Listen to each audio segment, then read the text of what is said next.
اكتر حاجه فرقت معايا هي اسراء ابراهيم ميديكال ادفايزر.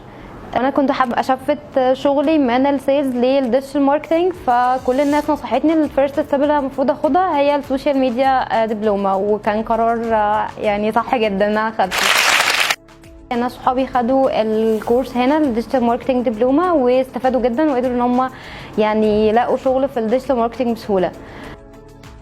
اكتر حاجه فرقت معايا هي ان انا بشتغل على حاجه بايدي، في ليكتشر كل مره في تاسك بعد ما بنخلص التراك في بروجكت وبتتقيم عليه. لا فكان الموضوع ده هو اللي فادني لما بشتغل على حاجه بايدي، غير جاست ان انا بس اخدها كمعلومه. اللي كان الناس اللي كانوا معايا في الكورس استفدت من كل واحد فيهم، وكل واحد فينا جاي من فيلد وبخبره معينه. لا كلنا في الاخر لما كنا بنتجمع مثلا في البروجكت، لا كل واحد بيطلع خبرته وانا بستفاد، يعني من كتر ما قعدت مع تيمات كتير لا كل واحد فيهم فعلا فادني بحاجه.